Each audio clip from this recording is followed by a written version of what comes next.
গ্যাসের চুলার আগুন জ্বালিয়ে তার চারপাশে ঘুরে 7 পাকে বাধা পড়ছেন এক সমকামী যুগল। সম্প্রতি এমনই এক ঘটনা সামাজিক মাধ্যমে ভাইরাল। সামাজিক রীতিনীতিকে উপেক্ষা করে সমলিঙ্গ বিয়ে করেছেন এই দুই তরুণী। স্থানীয় একটি শপিং মলে কর্মরত পূজা গুপ্ত ও কাজল কুমারী পারস্পরিক সম্মতিতে এই বিবাহ বন্ধনে আবদ্ধ হন।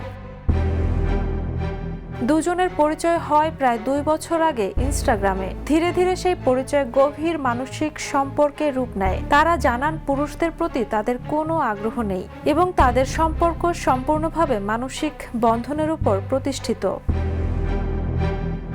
ঘটনাটি বিহারের সুপৌল জেলার ত্রিবেণীগঞ্জের। গত 23 ডিসেম্বর গভীর রাতে মেলা ময়দানে একটি মন্দিরে অল্প কয়েকজনের উপস্থিতিতে তারা বিয়ে করেন। বিয়ের আনুষ্ঠানিকতায় পূজা বর এবং কাজল কনের ভূমিকা পালন করেন। গ্যাসের চুলার চারদিকে 7 পাকে ঘোরানো হয় তাদের।